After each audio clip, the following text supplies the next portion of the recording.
Good morning, everybody. What's up? And happy Friday. My name is Jaya Williams, and you're watching my morning sports report where I update you all on the latest news you need to know in sports. So let's get right into today's updates, starting out with these Olympics.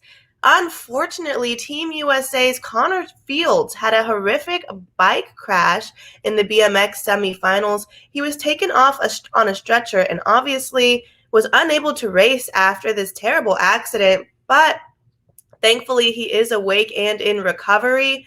Our thoughts and prayers are with him, and hopefully he's going to be all right from this.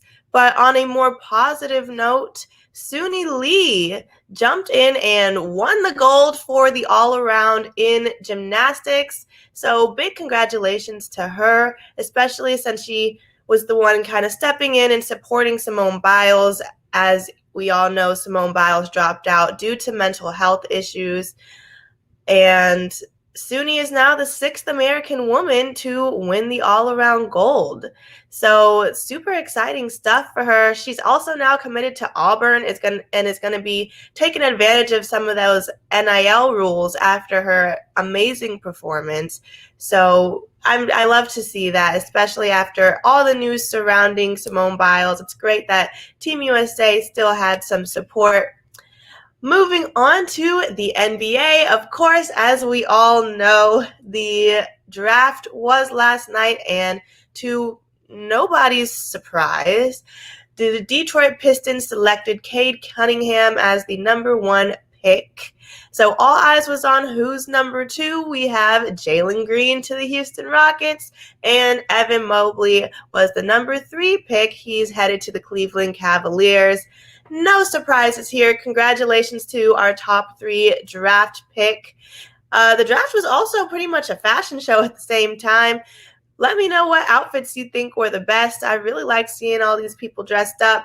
But yes, congratulations to all of these athletes who were selected and whose dreams came true last night. Always an amazing thing to watch, the draft. In some other NBA news, pretty exciting. The Lakers have agreed to a deal to get Russell Westbrook. He's coming to Los Angeles, but they had to give up quite a bit in order to do this. They acquired him from Washington in exchange for Kyle Kuzma, Montrezl Harrell, Kentavious Caldwell-Pope, and their 22nd pick. So they had to give up quite a bit, but we all know how talented Westbrook is. I think he'll be a great addition to the roster. How do we feel about seeing Russell Westbrook, in Los Angeles? I think it's going to be pretty fun. This was a great deal, but let me know your thoughts in the comment section. And transitioning to some MLB trade updates. As we know, the trading deadline is at 4 p.m. Eastern time today. So the clock is ticking, and a few decisions have been made. The Yankees acquired Anthony Rizzo and Joey Gallo in trades.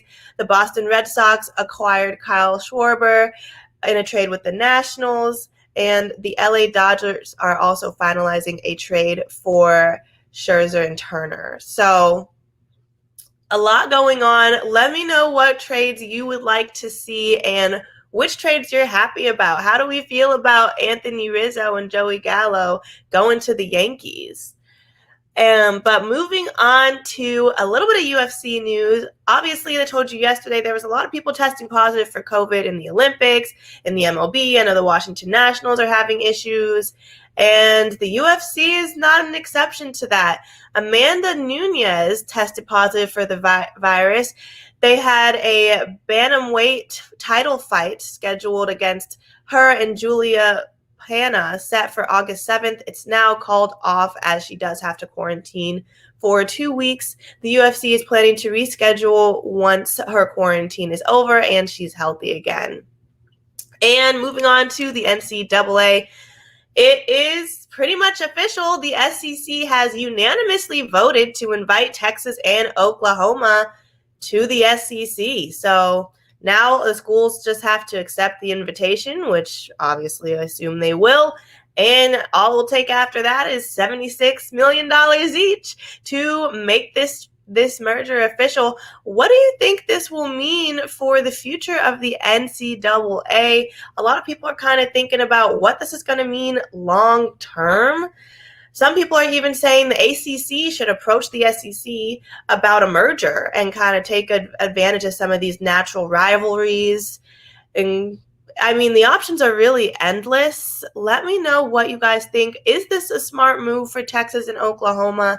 And what will the long-term effects be in your opinion? But before we go, I've got to give you a few updates on the NFL here. The Jets' Zach Wilson has signed his rookie deal. He was the number 2 pick in the draft, and he has now signed a fully guaranteed 4-year deal for $35.15 million. So congratulations to Wilson. He's going to be making a nice penny off of this.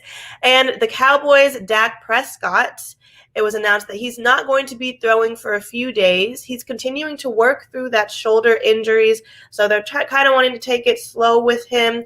But the Cowboys do still plan to play Prescott in some of their preseason games. They're just taking some precautions for his shoulder injury. The 49ers, Nick Boss, is scheduled to play for the opener. He is coming off a torn ACL. If you guys remember, he's been rehabbing, working hard. So they're giving that defensive end a chance in the opener. Congratulations to Boss. And, of course, Aaron Rodgers staying in Green Bay. It's official, so Packers fans can kind of take a breath here. He reworked his deal, and his contract is now set to expire in 2022. I assume one of the biggest reasons Rodgers stayed was largely due to them bringing back Randall Cobb, his go-to old receiver. They had great chemistry a few years ago, and I know Randall's super excited to be back and coming back home. So, Packers fans, I'm sure you're ecstatic. You get Aaron Rodgers for one more year. Randall Cobb's back in there. It's looking up for them. But with all that being said, you are now up to date on some of the latest news in sports. Don't forget to subscribe to the Sports 2.0 Network and tune in again on Monday, because I'll be here every morning with the newest updates to make sure you always know what's going on in the world of sports. I'm Jaya Williams. Thank y'all for watching, and I'll see you next time.